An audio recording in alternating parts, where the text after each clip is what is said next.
Welcome to Smashterpieces, a casual walk through the history of the Super Smash Bros. Ultimate roster. My name is Joe. And my name is Matt. And if you're new here, what we are doing on the show is we are playing one game for every character in Super Smash Bros. Ultimate, from 1984's Duck Hunt to 2019's Fire Emblem Three Houses. In today's game, it's representing fighter number 31, is the 1998 PlayStation 1 game, Metal Gear Solid.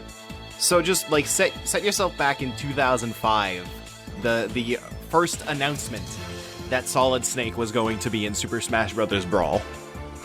I think, even to this day, with all the crazy shit we've gotten, I think Snake is still the craziest shit of all. He does not fit in this game. He does not seem like a character that should be in Super Smash Bros., and yet here he is, and I love him.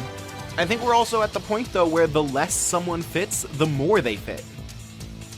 Like, that's kind of the point of Smash Brothers now. Kind of, but I mean, like, think of it this way. Joker sort of fits because, like, I mean, anime. Yeah, if Persona was on a Nintendo system, Joker, a Persona character would have been in Smash 10 years ago. Dragon Quest and Final Fantasy 100% fit because they're two of the biggest RPG franchises in the world. You got King of Fighters, which specifically, like, inspired a large portion of Smash. You have Banjo and Kazooie, who were big parts of the N64's life cycle. And then you have Solid Snake. And you forgot Sonic the Hedgehog. I mean, Sonic the Hedgehog is one of the biggest, like, rival mascots Nintendo ever had. And in fairness, we didn't talk about this when we talked about Sonic 2, but, like, in 2007, it was actually kind of unbelievable that Sonic was in Smash Brothers. Oh, 100%. Because that was the same year, I think, that the first Mario and Sonic at the Olympics happened, which was the first Mario and Sonic crossover ever. Yeah, pretty much. That predated Mario and Sonic. Well, no, I think Mario and Sonic at the Olympics was announced before Sonic was announced in Smash, wasn't it? Yes, Mario and Sonic at the Olympics was first. And it's funny, by the time Mega Man made it into the game, he was kind of old hat. Like, oh yeah, of course Mega Man's in. Yeah, Mega Man made perfect sense. Like, Ryu made perfect sense. Bayonetta mostly made perfect sense. But Snake, you look at Snake, and it's just like this military man from this game about nuclear disarmament, and which was only ever on a Nintendo system by a fluke. Yeah, it was. At that time, there had been only one Metal Gear game on a Nintendo system. There had been two. Two, that's right. The but original... one of them is not actually counted as a Metal Gear game. This is true. Now there are three. Because Snake Eater was on 3DS. Did you remember that Snake Eater was on 3DS? Most people don't. I think about that every day. I still can't believe that's a thing. But yeah, like, Snake does not seem like the kind of character, like, that would be in Super Smash Bros. In any way, shape, or form. And it's also, like, really weird how he did end up in Smash. I believe the story is that, I can't remember the full, like, story off the top of my head, but it was something to do with Hideo Kojima and Masahiro Sakurai are friends. They're most of the big developers over in Japan that you know of, they have connections to each other. The games industry is a big web of connections. Everybody knows each other. And I guess, was it like his kids or something? In my head, it seems Kojima's illegal. Son. Yeah, in my head, it seems illegal that Kojima has children. But yeah, it was Kojima's son, and he loved Super Smash Brothers, and he asked Kojima, like, "Hey, are any of your characters ever going to be in Smash?" And so he went to Sakura and was like, "Can you please put Snake in Melee?" But Melee was too far in development at that point for them to do that. So Snake, when Brawl started development, Snake was on the shortlist and ended up in the game. And I can't think of any other character where that is the case, where somebody went to Sakurai and said, "Hey, can you put this in the game?" If there is one, we haven't heard about it. Yeah. So There's so much history tied up in Metal Gear Solid. Obviously, it's not the first game that we have played to have voice acting, but it's the first one to have so much voice acting. And even, like, this was one of the first games to have so much voice acting in general, not even just on our list. Like Star Fox 64 had, 500 lines of dialogue total? Yeah, and that's... Metal Gear Solid has thousands. That's like 20 minutes of Metal Gear Solid. Yeah. Yeah, and that was a big deal. Like, this game and Metal Gear in general, like, nowadays when people think like cinematic games that are more like movies than they are games, people think like Uncharted and stuff like that. But Metal Gear was the original. Like, Metal Gear was the one at first.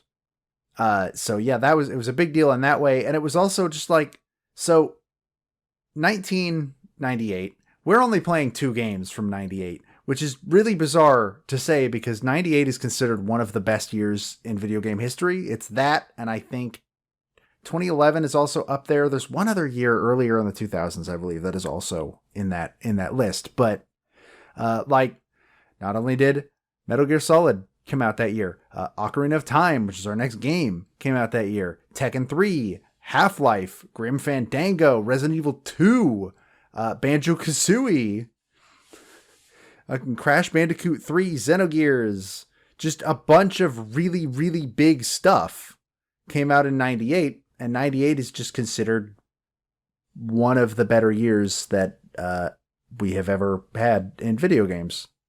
I mean, well, in fairness, how many of those could we talk about? F-Zero X. I suppose? It came out in 98, I guess. I didn't know that came out in 98, but it did. Does anyone really talk about F-Zero X? I like F-Zero X. At least I liked it. I think I own a cartridge. I'm sure it's fine. I just have... I don't think I've ever played F-Zero X. But yeah, 1998 was a crazy year for video games. We technically would have been talking about a 98 video game if we were talking about Banjo-Kazooie, but we're not. Well, we already did then. Exactly. But yeah, so 98, big year for video games. Metal Gear Solid comes out in that year. It's pretty cool. People like it a lot.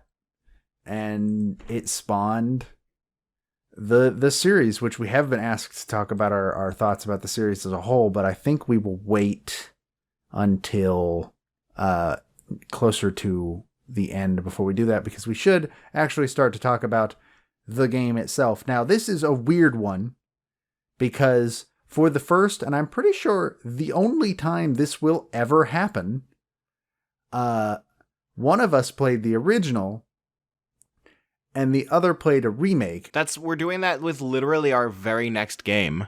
But the difference there is that game made an effort to keep as much exactly the same as humanly possible, so you essentially are still playing the same game. Mm-hmm. Meanwhile, you played the original Metal Gear Solid, PlayStation 1.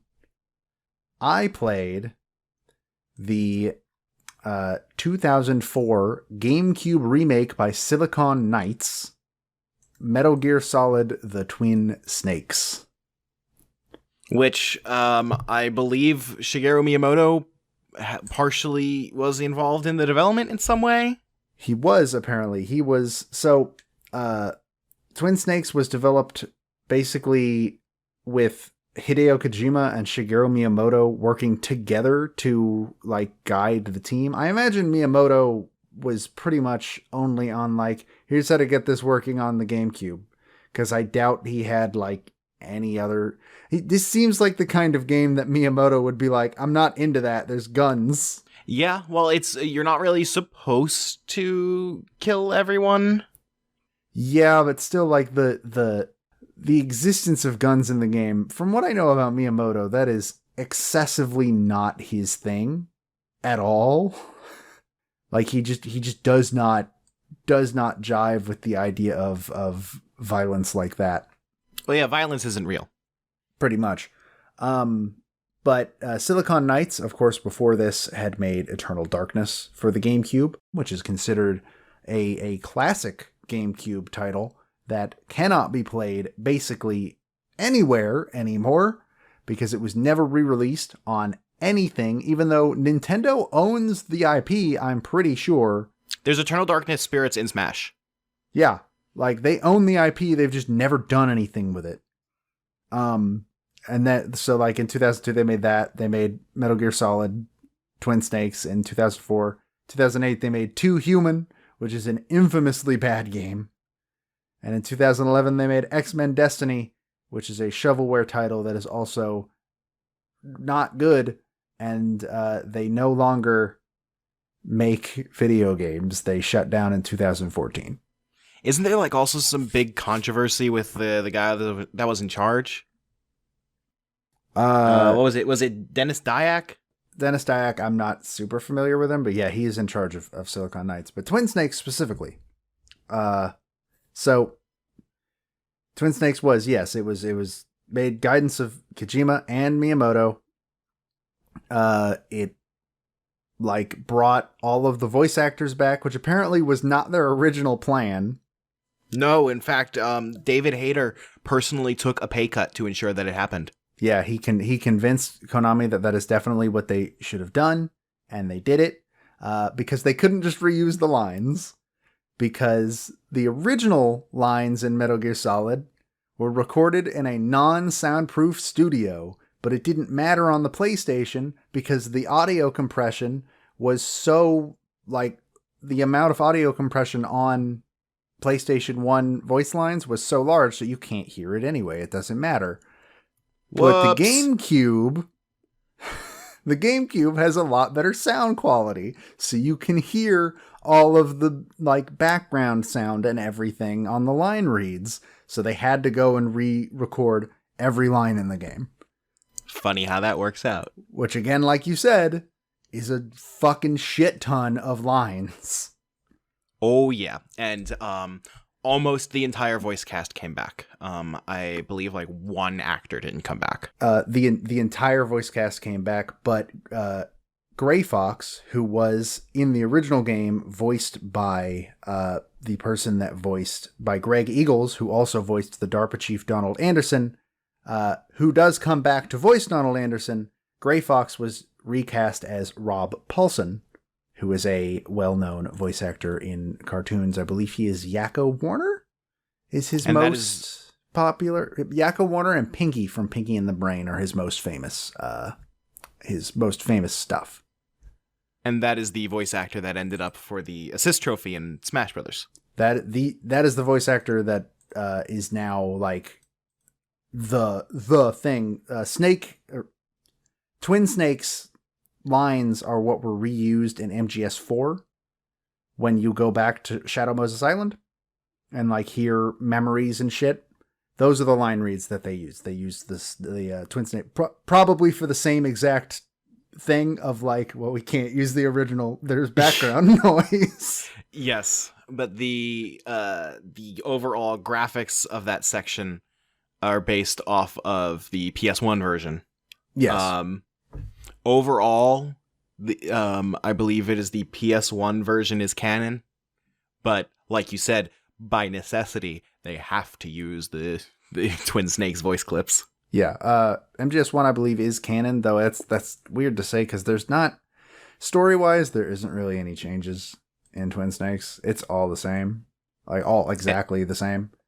Except for the most part, there are a couple of minor differences. And anytime they visually flash back, they use footage of the original. Correct.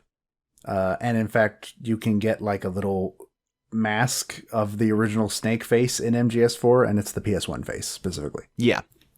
And I mean, that's the nostalgia. The differences are largely nothing that would matter in future versions, except for the accents that got changed on Naomi and Mei Ling. And did they change Nastasha?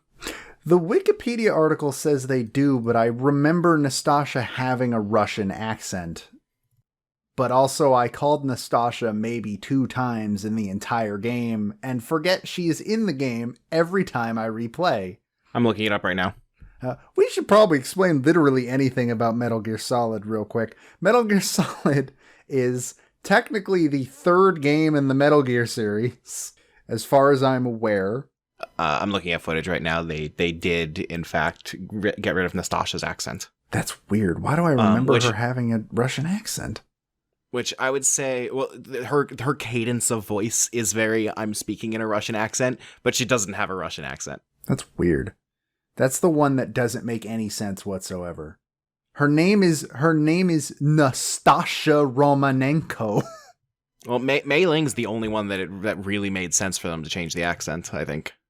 Yeah, I am fine either way with Naomi. It's still Jennifer Hale either way, so like you win both ways. But Mei Ling, yeah, it actually doesn't make sense that Mei Ling has a Chinese accent in the original game. She was raised in America. She's a member of the American military.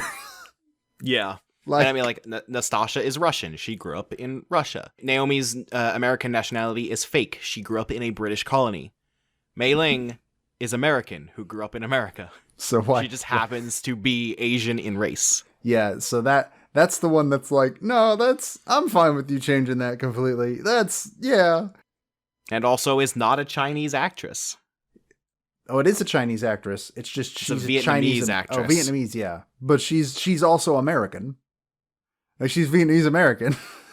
Yes. Well, they didn't have a white girl doing the voice. Yeah. Which, thank God for that.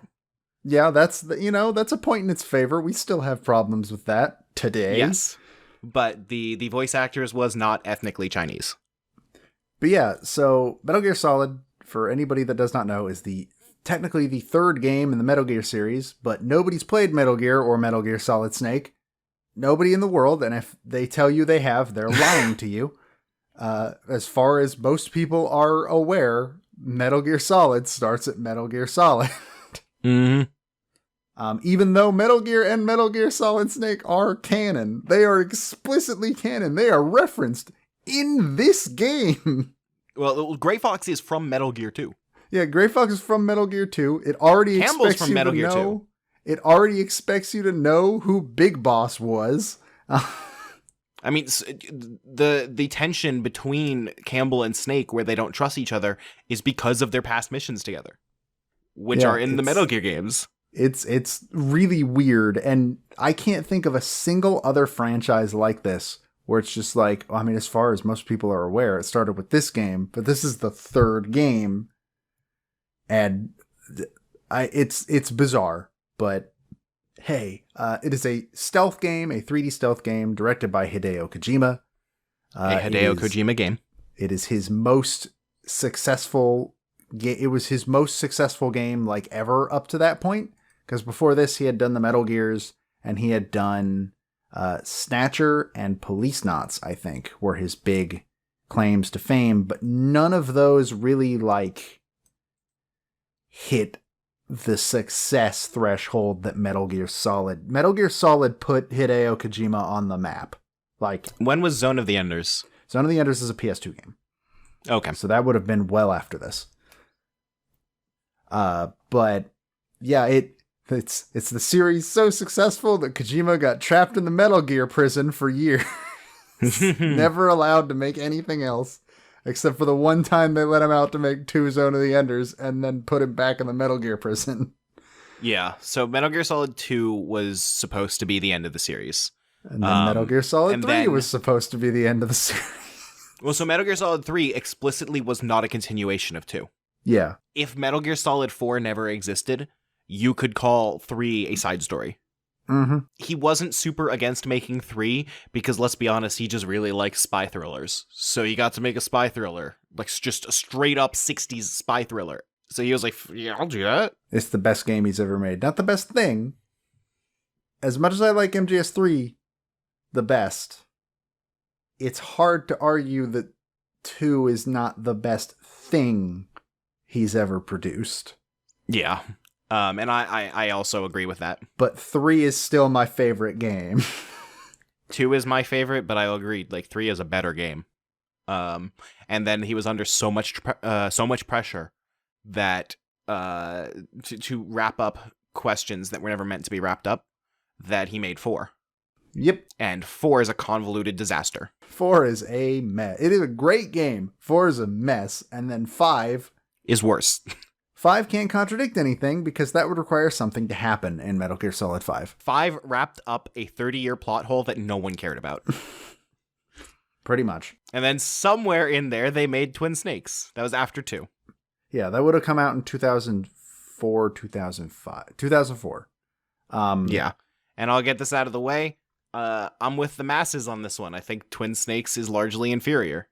I think that the importing the gameplay from 2 directly really messes with the level design. Although I understand, like, you generally like your games a little easier. It makes the game easier, so I could see how to you that would be a benefit. Well, this is also the only version. That's the first version I played because I didn't have a PlayStation. Well, yeah.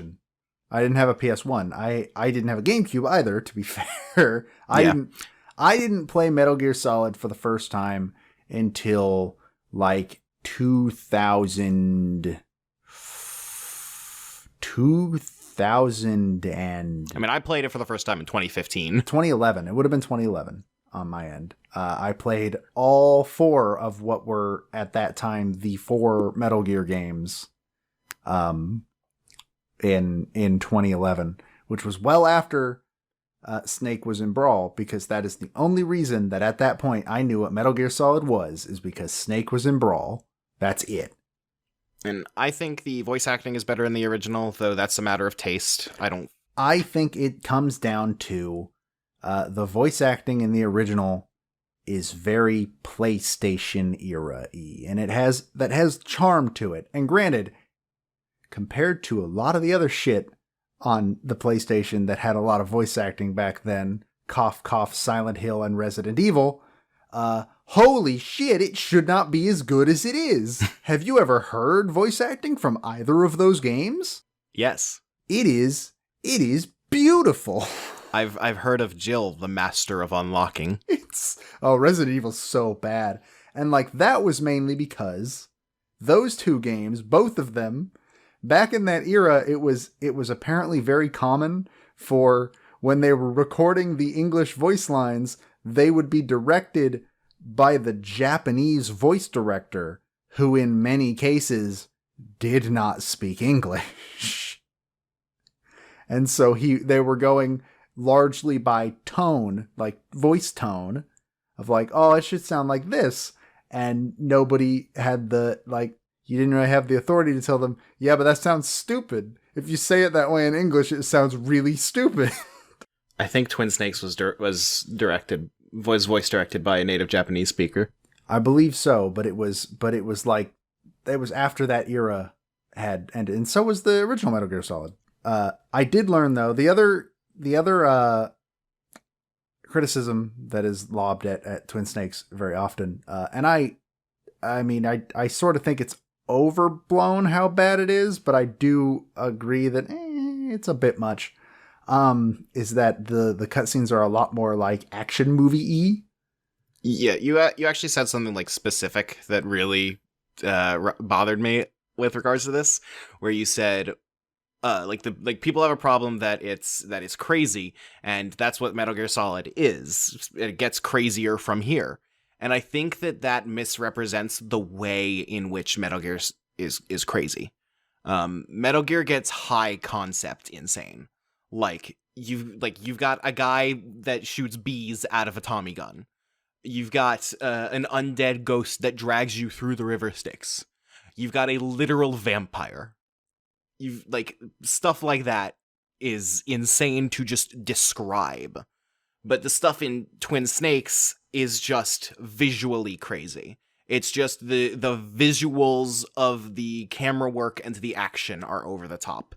And that's something that I don't really think fits with the rest of the game, because the rest of the game was relatively grounded.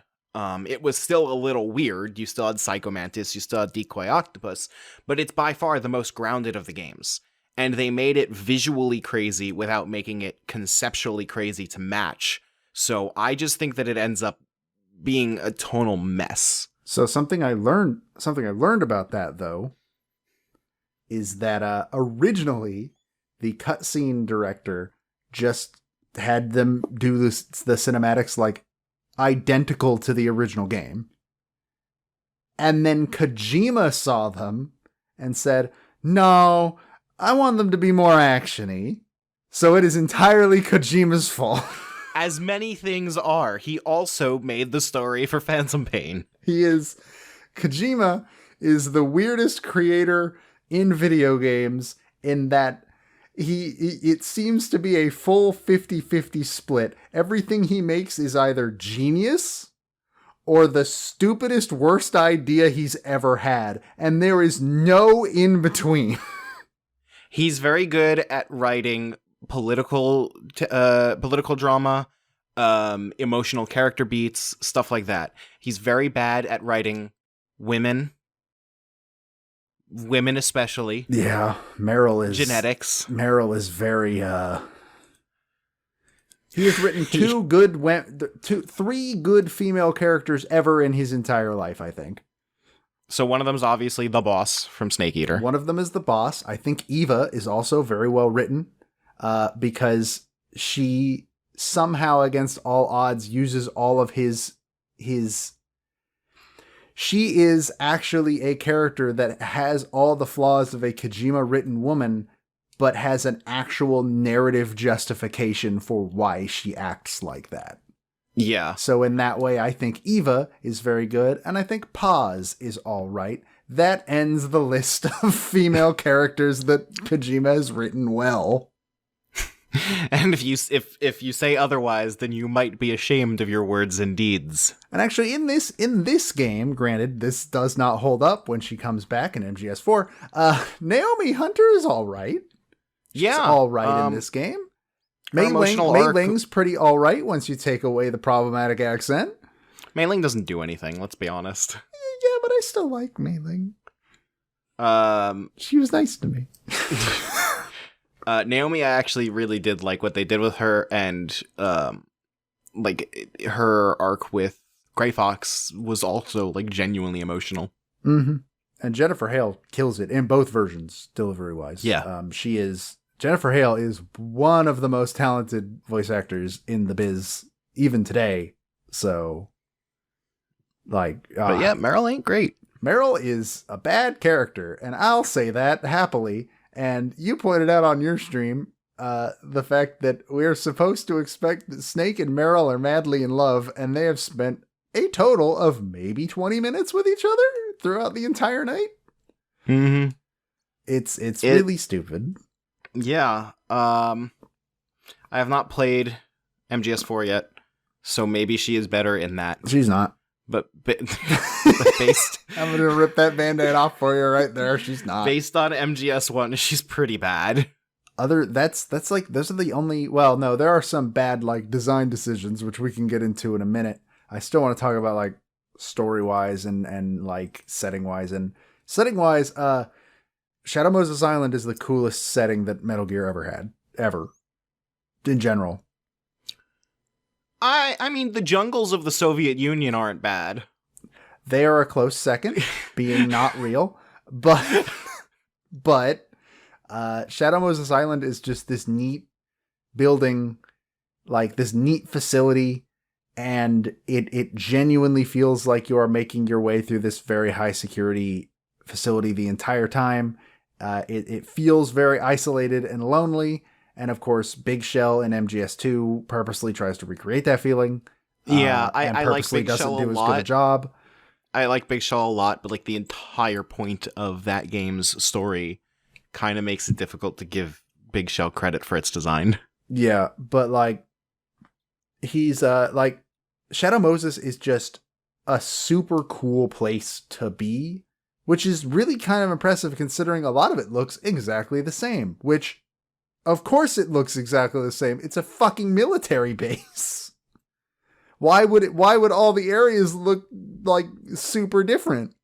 But it's also still designed well enough that you always know where you are. Yeah, it's super fun to explore. It's aesthetically it's very much the same throughout the whole base, but the layout is memorable enough in every area that you always know where you are.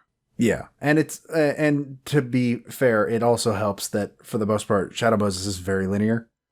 Completely linear. Like it's like especially in the second half of the game, it's literally a straight line. Yeah. There are no branching paths in the second half of the game whatsoever. And also just Foxhound, I think, is the coolest enemy squad that the series has ever had. Yeah, they every game since has just been an attempt to recapture the magic of Foxhound. And to varying degrees of success. Like Sons of Liberty obviously are discount Foxhound, and they're supposed to be discount Foxhound. That's the point. And like the Cobras I love, but you could cut them out of the game and the story would basically not change. Yeah. And also there is a big dud in the Cobras with the Fury. That is also true. And then there's also, although in fairness there is a big dud in Foxhound with Decoy Octopus. That's true. The B&B core basically only exists because they said, shit, we don't have any boss characters. They are, like I said, the Cobras could be cut out of their game and the game would lose nothing. The B&B core could be cut out of MGS4 and the story of that game would literally not change a thing. They literally exist because they needed bosses. Yeah. So there's that. But yeah, I think Foxhound in general, just like Sniper Wolf is super cool. I actually, though, I think the end is like the one part of the Cobras that are like their sniper is better than Wolf, but not by much. I like the end a lot, but only in the way that he was implemented. I think in story the end is kind of boring, but in gameplay, like holy shit, that fight. Yeah, but Wolf as a character is far superior, and I love Wolf. Like her death scene is my favorite scene in the game. It's the best scene in the game in general. And Vulcan Raven is cool, even though in Twin Snakes, fighting him sucks. Fighting him sucks a lot. And then I watched you fight him in the original game, and it looks like it probably worked way better. Yeah, I actually liked that fight. Yeah, in MGS, in Twin Snakes, it sucks a lot because the Nikita is first person, which makes that like electrified floor area, the other area where you have to use the Nikita, it makes that actually a lot easier and a lot more, I think, easier to like maneuver through personally. But then you go into Vulcan Raven where it actively wants you to use the Nikita because it gives you a bunch of Nikita rounds before you walk in that room. And first of all, you can't keep track of where he is because it's all in first person. And that boss fight is basically Pac-Man, but the ghosts have fucking minigun. And if you come close to him, even if he's behind, like even if it's behind him, more often than not, he will immediately see it. And the instant the wing plays, he's already shot it down. That boss sucks in Twin Snakes. It is the worst boss in the game. I mean, that's kind of part of the problem that I was mentioning, where they ported over the gameplay engine from MGS2 without really thinking through the consequences of the rest of the game design. I think that's the only part where I really, really believe that was, and I understand the whole thing of like it also makes rooms easier. That, like you said, that's not really something that affects me personally because I'm fine with the game being easier, but like I can see why other people would have issues with that. But that is the one place where I was like, oh, this is demonstrably a worse boss fight because of this change. Mm-hmm. Which sucks because Vulcan Raven is really cool. He's a really cool character. He is criminally underused. Yeah, he's like barely in the game. He shows up for his 2 boss fights, and that's literally it. That's all you ever see him do. But those 2 boss fights are enough for him to be super cool. In fairness, that's roughly as much as Psychomantis does, but Psychomantis is also one of the most memorable parts of the entire game. Psychomantis is one of the most unique boss fights that the series has ever had. Simply because it's the beginning of Kojima being like, because every game has at least one thing like this. I don't remember what 2's is, But every game has a thing where it's just like it messes with it. It uses your system. Like you have to do something outside of the game for this to happen. And why don't you explain the Mantis fight? Because I have talked a lot. Well, so the Psycho Mantis fight, when it begins, like he starts taunting you with things on your save data. He taunts you about your general play style, which for me was very reckless, because I got caught a lot. Same. He taunts how often you save. If you save a lot, he says you're overly cautious. If you save very little, like I did, he says, you're very reckless. And then he reads other save data on your system, which for the original is other Konami games like Castlevania, and which for is why Twin Snakes, his most famous line is, "You like Castlevania, don't you?" Mm-hmm. And for Twin Snakes, it is Nintendo games and Silicon Knights games. Did you enjoy playing Eternal Darkness? For me, he called out Super Smash Bros. Melee because I was using Ben's memory card. So he can also call out Zelda if you have Wind Waker, I believe. And then he says, this is the dumbest thing in the world, but I love it. I love it so much that like when I failed to capture it on camera, I actually I reset my console and went through the entire thing again just to make sure we got it. He tells you, put the controller on the floor, and I will move it with the power of my mind alone. And then it starts rumbling so that it just vibrates across the floor. Yep. My controller did not have rumble, so I did not get to experience that. But I have experienced it in the past. It's super dumb, and I love it. Psycho Mantis is really stupid, but the main thing about him is that he's a psychic. He reads your mind. And how does he read your mind, Matt? He literally reads your controller inputs. So the solution to the boss fight is to plug your controller into port 2. Yeah. So that he can't read your mind anymore. And one thing they did change in Twin Snakes is you only have to unplug and replug in your controller one time on the PS1 version, I guess, from what I was told. Yes. On GameCube, you got to do it 3 times because there's 4 controller slots. That kind of sucks. And also, like when the fight starts, like the screen goes black and like green letters that say Hideo show up, which is very similar to old CRTs at the time, which when they received no input, they just said video in the same font, the same colors, the same everything. I wonder how much of that had to do with was like a determining factor for picking Silicon Knights, because that's something that Eternal Darkness does. That's one of the things that Eternal Darkness is famous for, is the sanity effects, of which that's one of them. Yeah, Eternal Darkness did it so hard that Nintendo sat down Dennis Dyack and was like, "All right, look, I don't know if we can let you do this." Because one of the sanity effects was you load your save file and it says your save was corrupted. I do remember hearing about that. So like that was when they sat him down in the lunchroom and said, Look, Dennis, come on. This is really cool, but you can't. We don't have the support phones to deal with this." But eventually, I don't remember. Like, I remember he did an interview. Actually, I think it was on Radio Free Nintendo, one of our podcasts on Nintendo World Report. He did an interview where he explained the story, and I don't remember how he convinced them.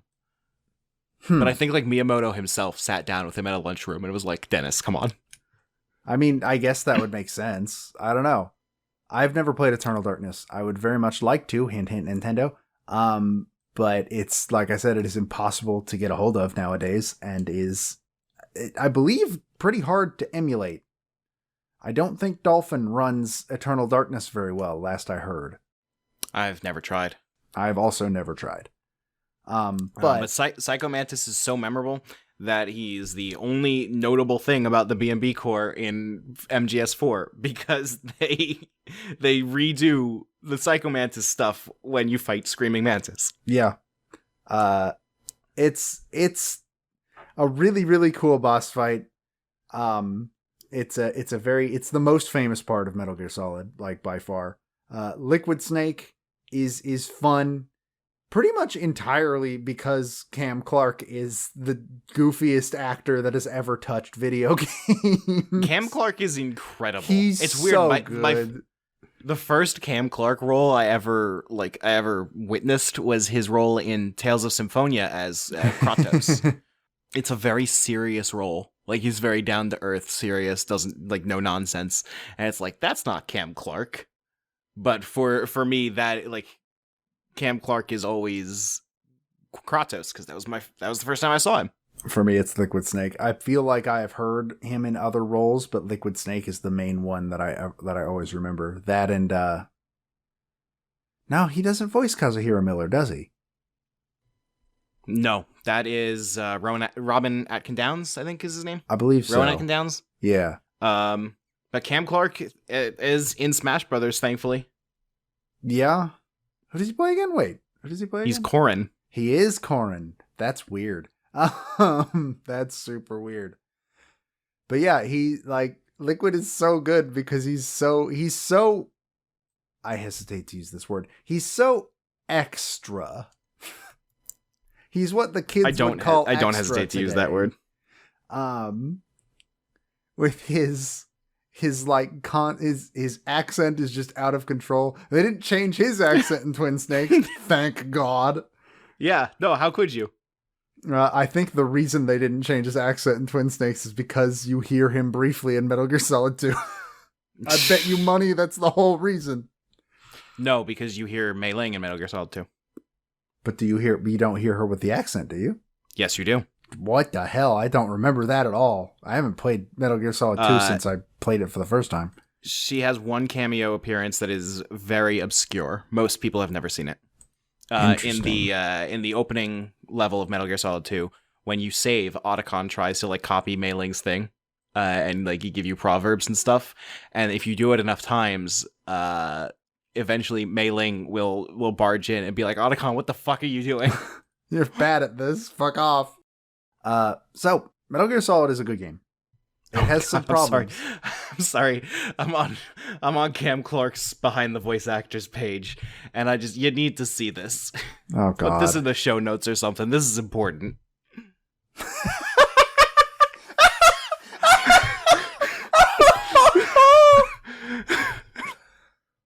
Holy shit.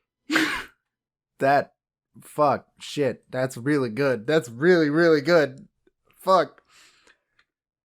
Anyways. For the folks at home, go to Cam Clark's behind the voice actors page and look at his entry for Metal Gear Solid 2. It's very good. But yeah, Metal Gear Solid is a very good game, except for a couple of things. One that was more you had more of an issue with because you were playing on like a normal difficulty. We think that it might have lowered the amount that I had to deal with them because I played on easy. Being the gun cameras. They're bad. They're actually, even on easy, they're kind of bad. And they seem worse in the original because they're basically just throw a chaff grenade or you die. Those are your two options. Pretty much. And so those suck. But also, just the keycard part is really bad. Like, it's really, really bad. It also makes no sense. Like, yes, I understand it physically is something that would be possible, but why would you? Well, like, because the thing that I kept trying to point out is it is a card that you need to, for people that do not know, in Metal Gear Solid, you have a card. It is a PAL card that is supposed to be an emergency override for if the launch codes get put into Metal Gear Rex. And so Snake, believing that the detonation codes have been input into Metal Gear Rex and that Metal Gear Rex is active, puts it upon himself to figure out these key cards. And it turns out that the one he has, despite having looked for the other two the entire way through the base, is actually all three in one. And the way it works, it is what the game refers to as a shape memory alloy that changes shape depending on the temperature it is. So first you put in the room temperature key, and then you have to walk into the freezer where you fought Vulcan Raven to get the cold temperature key. and then you sit and you wait for like a full 5 minutes. It's not 5 minutes, but it's pretty long. It feels like 5 minutes. And then you take it back and you put it in and you hurry because it can turn back into the room temperature key. Not very fast, granted, which leads me to think they knew this sucked. And then after you've done that, you have to go all the way to the blast furnace, which requires you to ride 2 separate cargo elevators to do the hotkey, and then go back on those 2 separate cargo elevators. This is exactly the kind of process that you want to run the emergency shutoff for a nuclear launch. Yeah, it sucks gameplay wise, and it makes no sense narratively. But it's Kojima doing his bullshit. Pretty much. Like, it's the first instance, I think, of Kojima really, really going deep into the bullshit. So yeah, I think that is the weakest part of the game by far, 100%. Is that small little section. But otherwise, I mean, boss fights are overall fun, except for my stint with Vulcan Raven. I don't know. It's Sniper Wolf's not great if you're out of Pentazemin. This is true. That was a hell of a fight to watch. Yeah, it's rough. But I think that she is overall, like, she's really simple, but the atmosphere of fighting her is really good. And that's really all I have to say about the game itself, to be honest. Yeah, the story takes so much precedence in the game that there's really not much worth discussing for the gameplay. Part of that is because it's one of the proto stealth games. Like, this game is the foundation of the stealth genre. Pretty much. And as a consequence, what is there to say? It's a stealth game. Everything that you know about a stealth game is Metal Gear Solid. Yeah, pretty much. This game wrote the book on how to make a 3D stealth game. 100%. Yeah. This is the Super Mario 64 of 3D stealth games. Yeah. But the consequence about that is that what could we possibly say about like the most basic 3D stealth game?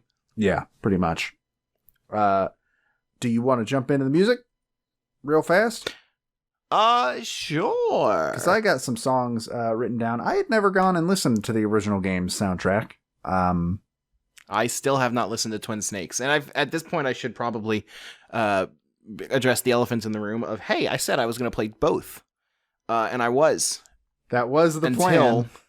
Until my apartment's electricity was fucked for like a week and a half, and it got to the point where I needed to get this game done because I finished it an hour ago at time of recording. You weren't able to start the game until a full week after I finished the game. Yeah. Like, so it screwed up a lot of the schedule, but like, I mean, shit happens. What were we gonna do about it? To be fair. Yeah. So something that I would like to do in the future is we can do a special bonus episode when we have the time, where I play Twin Snakes and you play the original. Which, I mean, I'm down with that. I don't know when that would be, but we'll figure it out.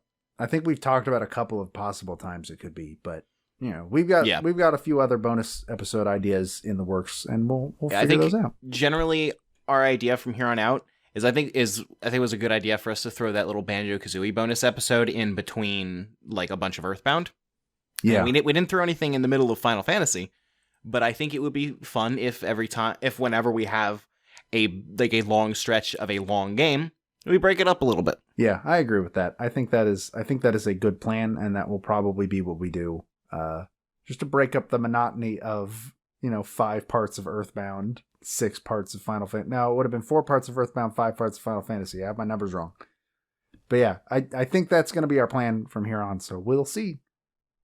But music. Yep. But so for the music, I have not heard any of Twin Snakes' soundtrack except the stuff that you have specifically sent me. Well, I do want to point out one thing. I want to use this as an example leading into all of this. So another piece of criticism that Twin Snakes gets, though I don't think this is as wide a criticism as usual, is that people prefer the original soundtrack to Twin Snakes. And after listening to both basically back to back, that checks out. Because, and I think the best example is, and I sent this to you earlier, here's what Blast Furnace sounds like in Metal Gear Solid.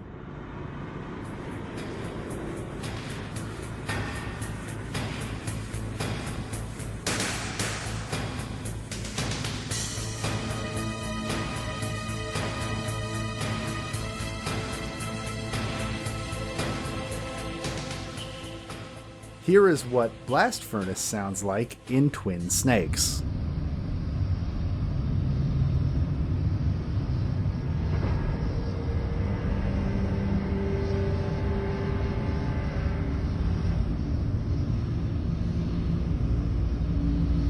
And that is generally how they go, for the most part. So Twin Snakes has a lot more quote-unquote variety, but only in that there are like 4 versions of every piece, but the trade-off seems to have been that they are less memorable. They're going more for atmospheric.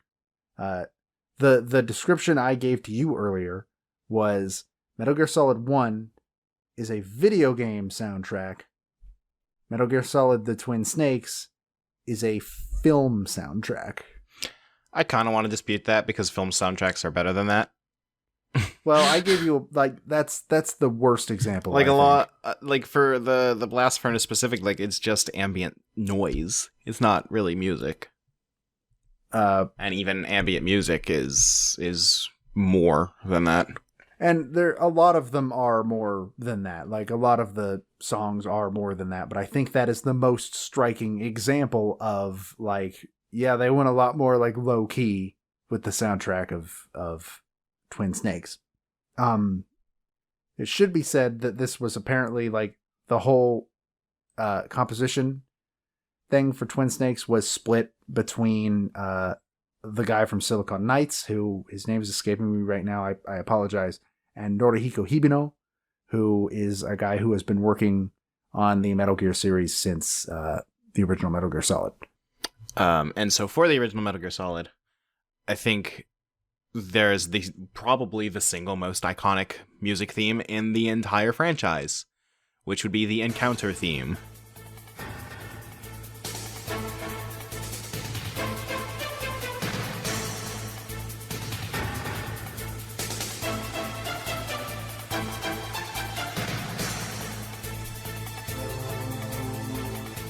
Yeah, and in the original game, from what I can tell, you hear this song a lot.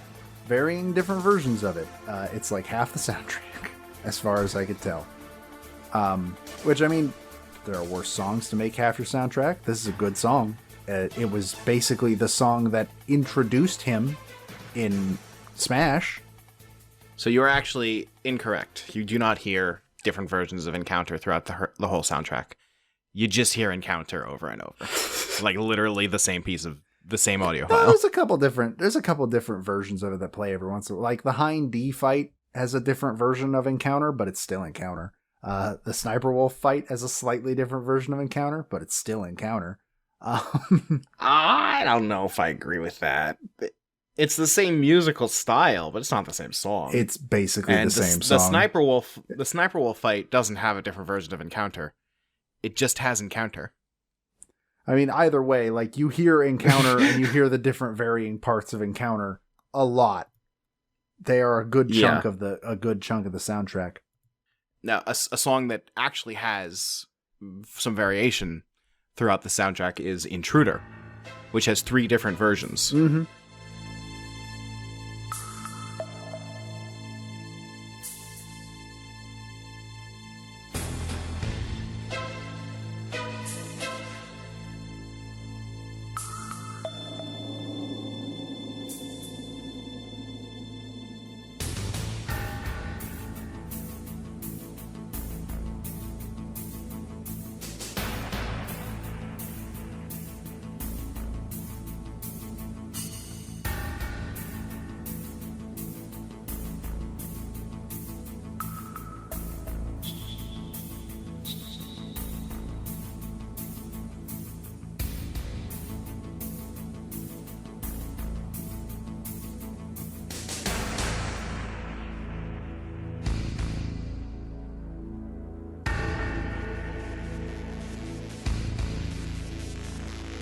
I assume these are the songs that play when you're like hiding from stuff. These are the basic background music. Okay. When you're just going around. Interesting.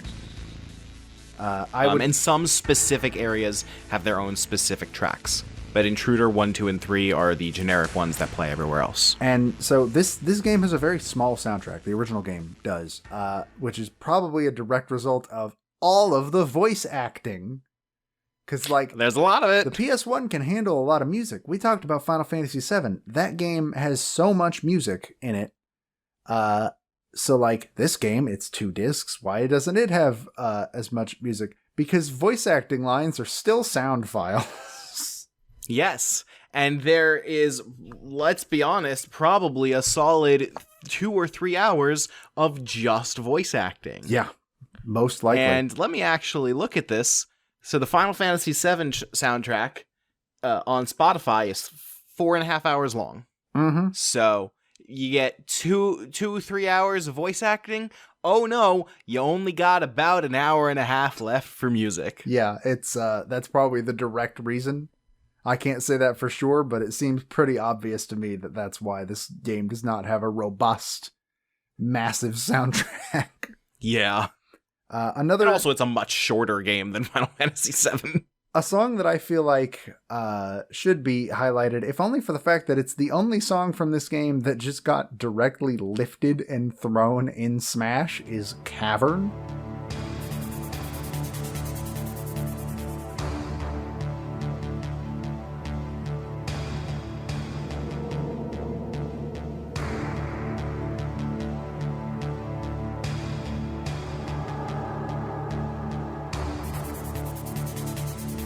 This song is in Smash untouched. It doesn't fit in Smash at all, but it is also quintessentially Metal Gear. It is. I agree. It's just weird that it's in Smash. I don't know. It's bizarre. It's one of 2 MGS1 songs in. There's one song from every Metal Gear game that have been released up to that point in Brawl. Mm-hmm. And that is no longer the case in Ultimate because we didn't get anything from 5. Even though we did get new music. Well, I can't even think of music from 5. Sins of the Father. Should have gotten Sins of the Father, even if it was just instrumental. But we didn't. I'm gonna level with you. Off the top of my head, I can't pull that song out because Metal Gear Solid 5. Sins of the Father is fantastic. It is the best thing to come out of that game by far, 100%. It's a fantastic song. You're nuts. We got a new Snake Eater though. We did get a new Snake Eater, which I like better than it just being a plain fucking instrumental version of a regular Snake Eater. I also like Mantis Hymn.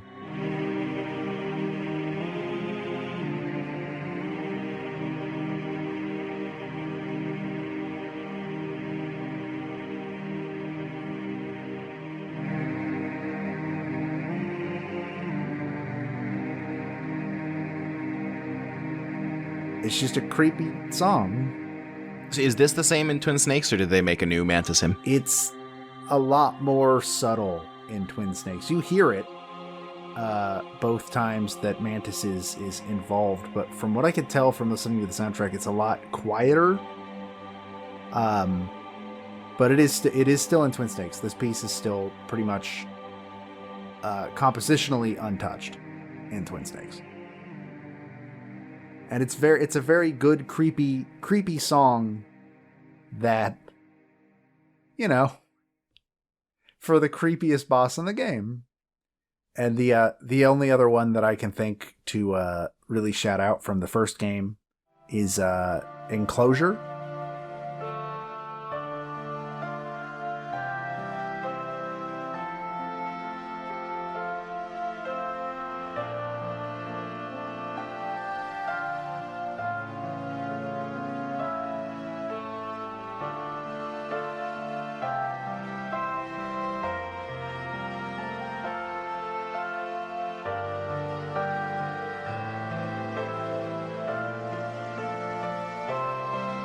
I believe this is the song that plays when Wolf is dying?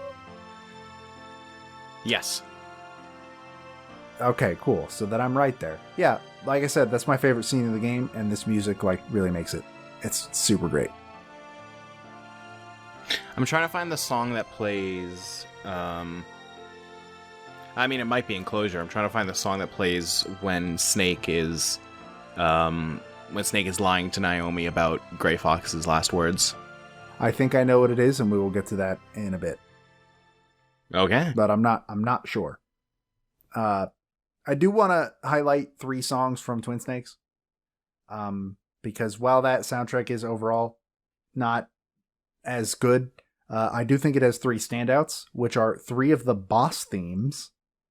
Because in Twin Snakes, all the bosses have their own music instead of just being Encounter. Cool. So there's Soldier versus Ghost.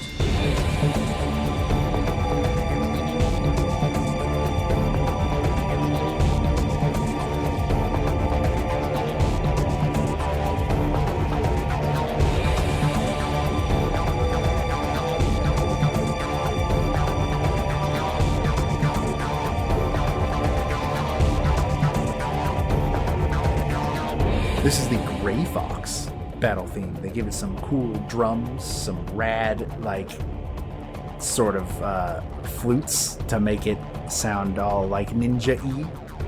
Well, hey now. Gray Fox does have his own boss fight theme in the original. It's called Duel, and it's a remix of Encounter.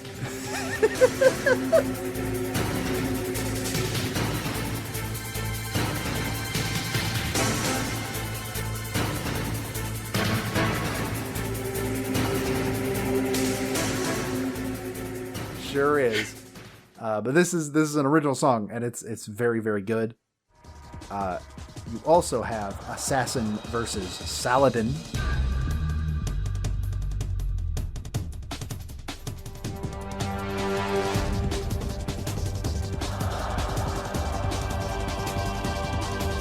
Saladin's what they call Big Boss. Yeah, because this is the Saladin is what Wolf calls Big Boss, because this is the boss fight music for Wolf. And I think it's very, very good. It's very tense. It's very fast. It's very cool. Even though it is I'm wondering if that's the right tone for a sniper battle. Yeah, that's my... A sniper battle is a more deliberate thing. That's my only real issue with it, but also Encounter plays in the original game. So, well, Encounter isn't as fast-paced as this. I think Wolf gets away with it because it's not a slow-paced sniper fight. It is... I suppose. It is a... Both of you are constantly firing at each other all the time. It's not really a hide and hunt sort of thing, because you can't really hide from her. You can just sort of get behind a tree and make sure she can't shoot you. Yeah. But she knows where you are. And lastly, I really, really like Snake versus Shaman.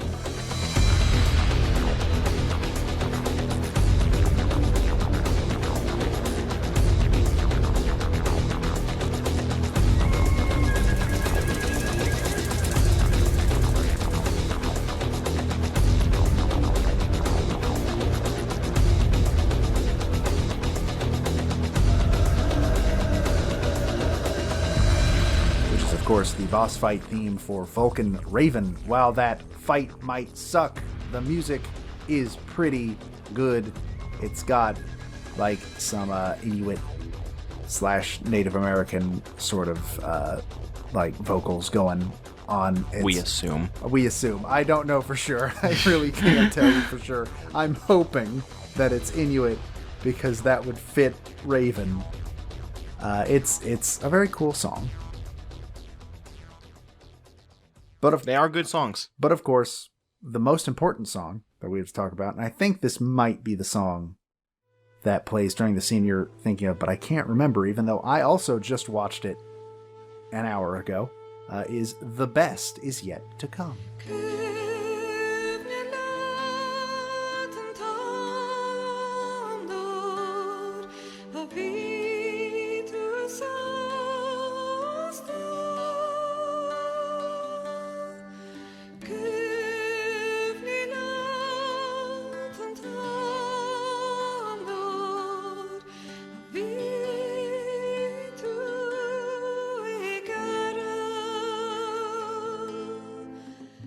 this is my favorite credits song in the series. Can't Say Goodbye to Yesterday is a very close second. But this song is gorgeous. It is fantastic. It's beautiful. I love it. This is an excellent song. Yeah. And it's in Gaelic, too, which is weird. A weird choice, but hey, it sounds great. How many vocal songs have we had so far? I want to say, that is a good question. I don't know.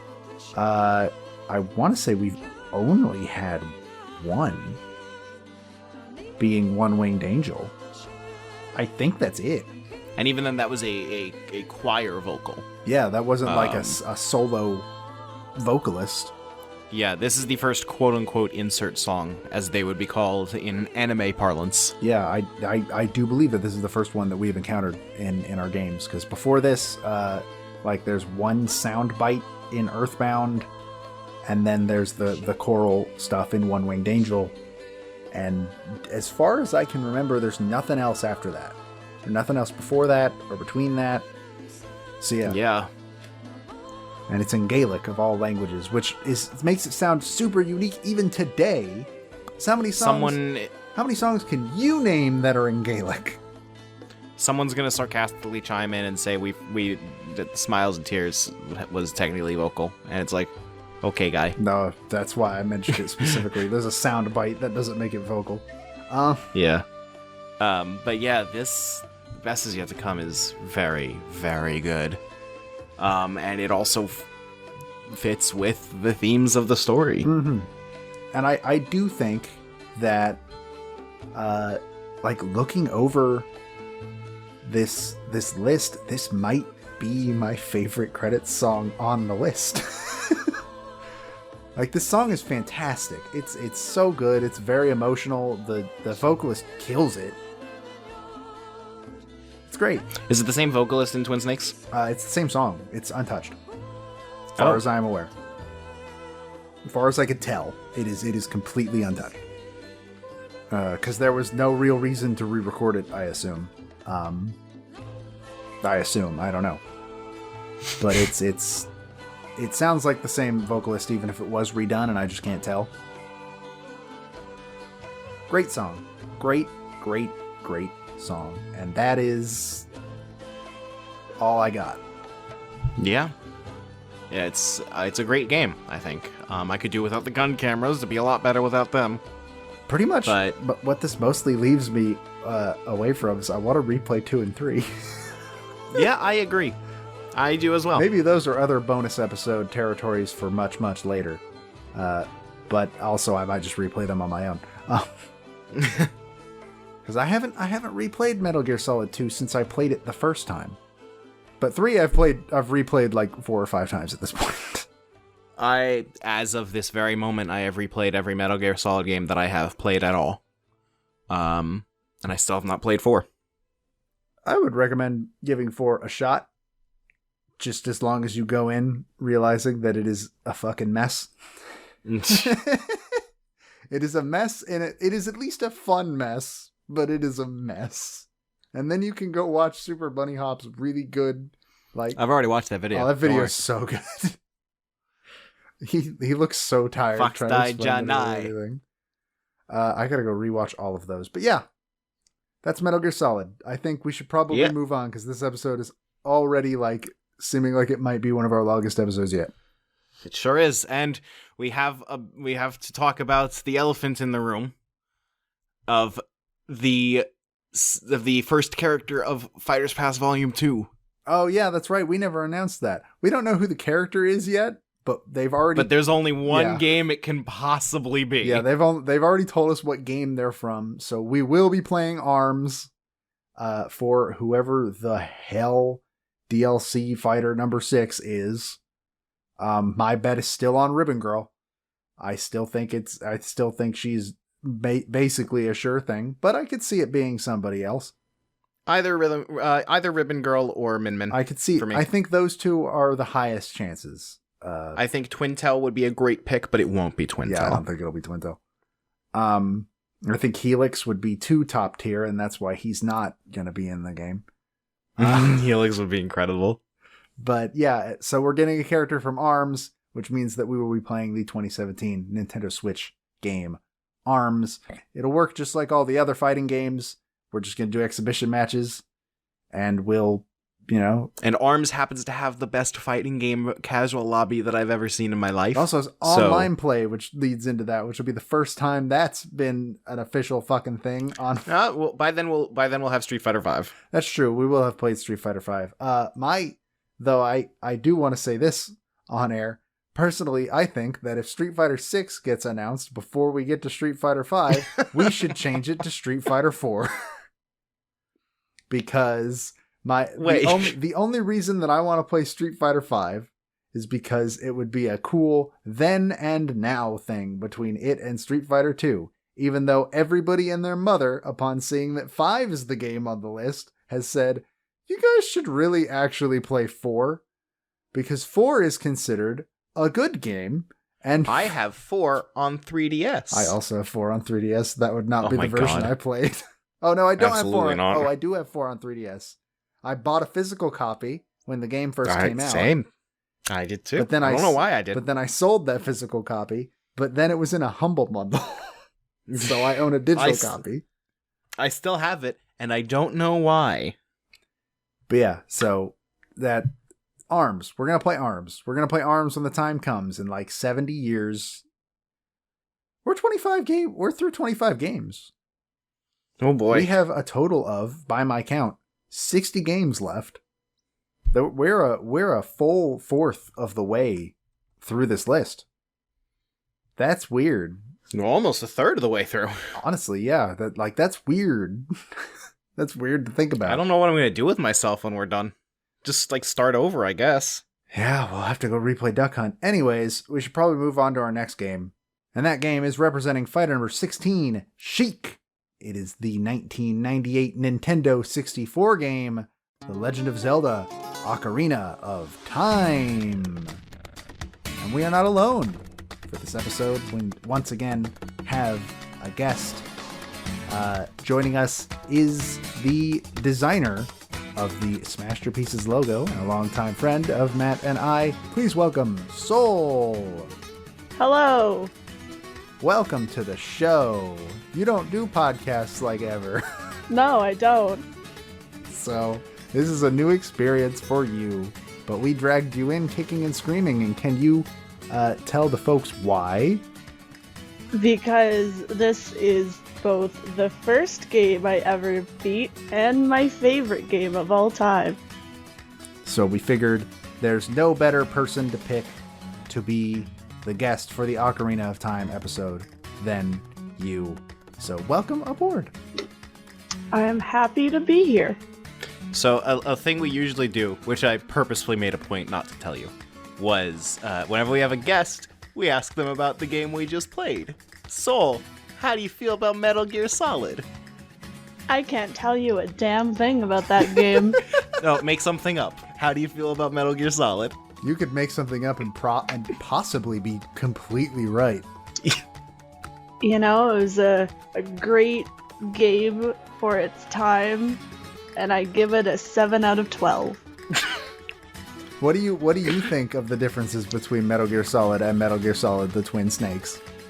I mean, the Twin Snakes is 2 snakes, so it's better, right? Yes! I win! My win, baby! How do you feel about Meryl?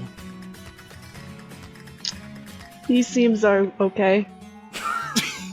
And anyways, so Ocarina of Time, it's your favorite game of all time. It is famously the game that made you a quote-unquote gamer. A real gamer. A real gamer. Yep. But you played 3D. Yeah. The first time. Yeah, I played it on 3DS because I didn't actually get into video games until I think it was 2013 when I got it. So, I had, better graphics and gameplay experience. It is mostly the same game on 3DS. It's got, obviously, the better graphics, and it allows you to do motion controls for aiming, which I like. I think that's a good addition. But otherwise, it's pretty much exactly the same game. I think I've just been spoiled though, because anytime I've tried to play like the N64 version on an emulator, it's never gone well for me.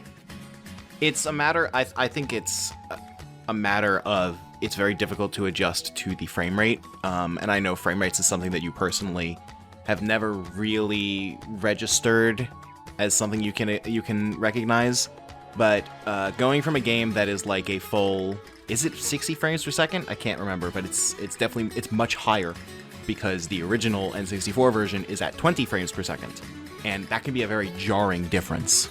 But yeah, that might be the main thing that trips you up with it, I think, because it's one of those things that you can't really put your finger on what is going on, but it just feels worse somehow. And when you can't really identify what it is, then it psychologically feels even worse, because you just get the impression, oh, this is bad. Yeah, and I think also the motion controls are a big thing, because whenever I've played it on an emulator and I've had to use like the bow and arrow, it's been very difficult for me. So I have a question for both of you. How many times have you two beaten The Legend of Zelda Ocarina of Time? Oh, are we talking just regular playthroughs, or... Let's go with just in general.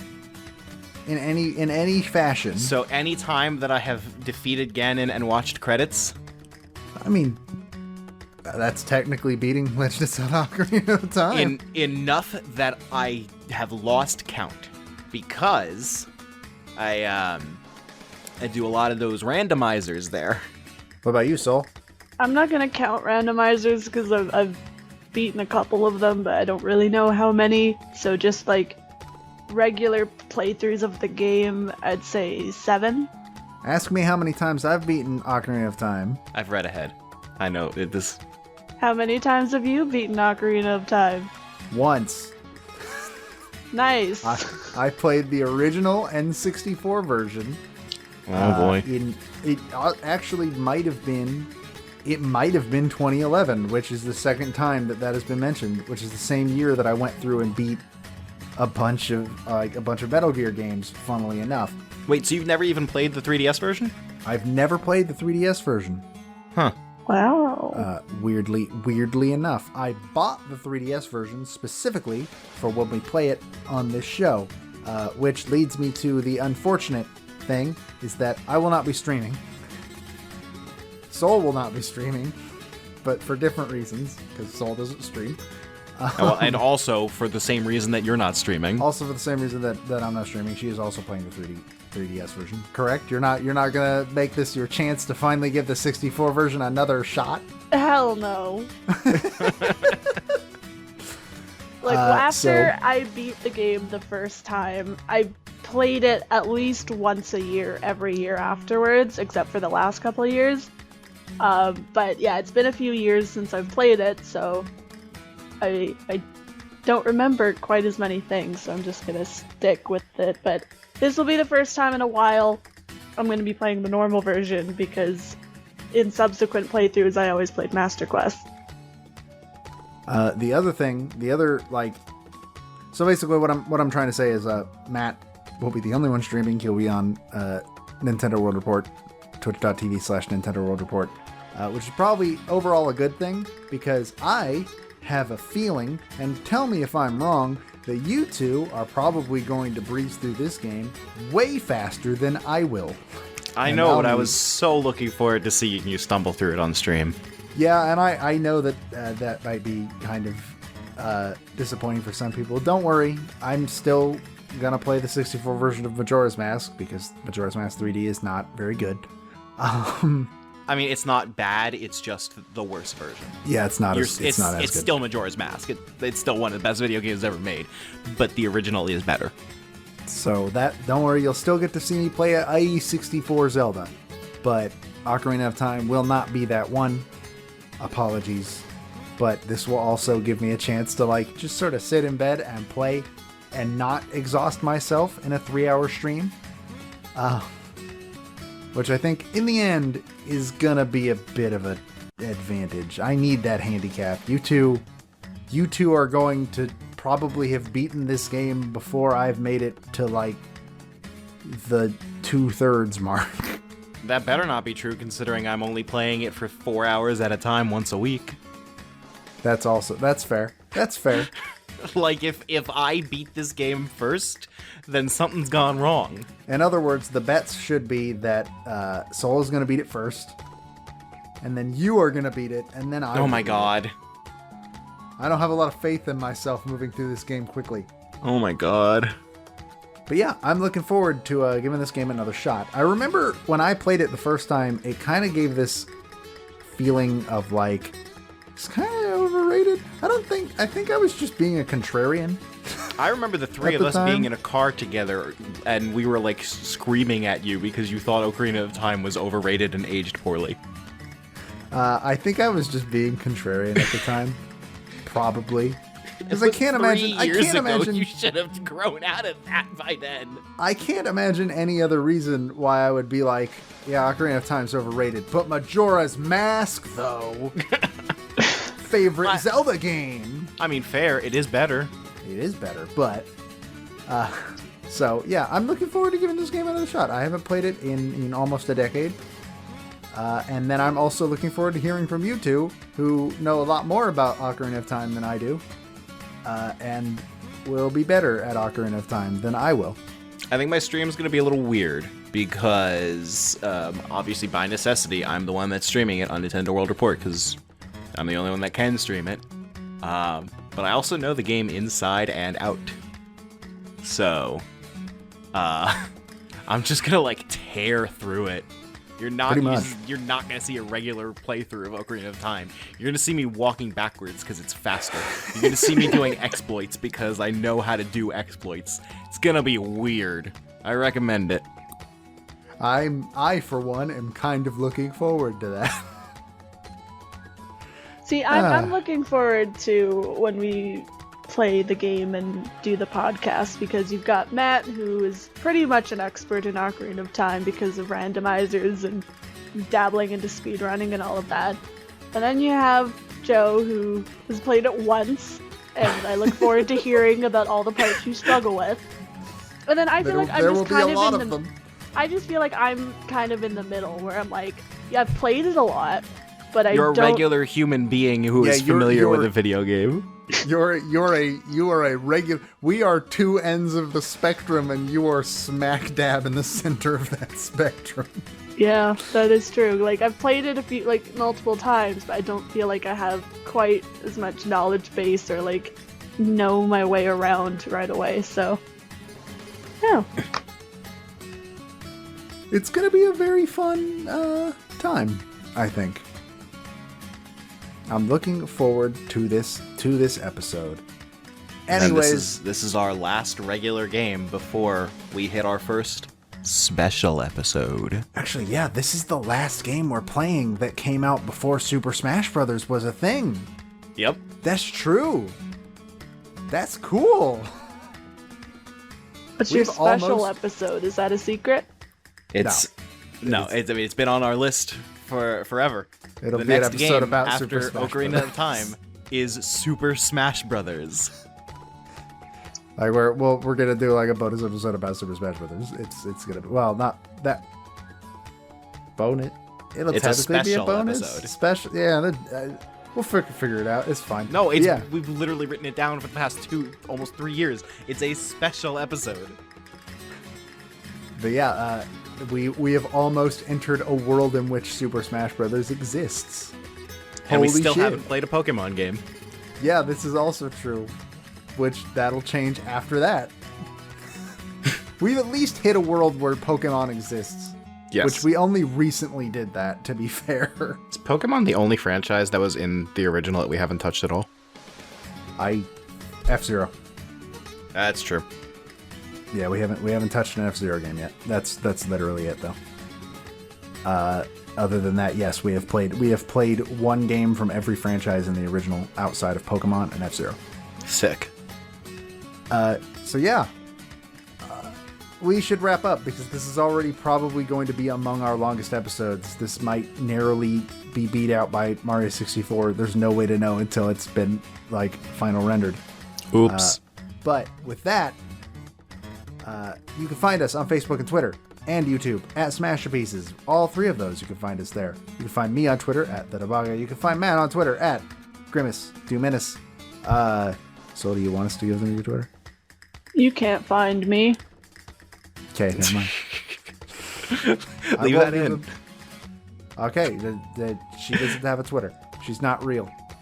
You can find Matt's Ocarina of Time streams over at twitch.tv/Nintendo World Report. They will be every Thursday at what you describe as after work time, because it's not really at a solid time every week, because the times we live in right now don't lend themselves very well to schedules. Yeah, not really.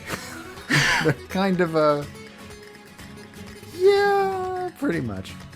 And that's really all. You can follow our editor, Peter Spezia, at Pete Speakeasy.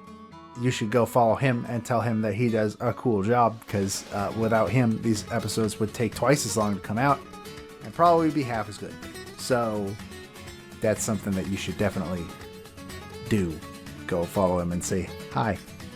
Check out his show with Joe, Original Sound Chat. Yeah. It's about video game music. It is about video game music, and it's, if I might say so, pretty good. And with that, my name is Joe. And my name is Matt. Oh, Yes. I say goodbye? Yeah, you gotta sign off too. You're part of the show. And I'm Soul. And we will see you next time for our discussion on The Legend of Zelda: Ocarina of Time.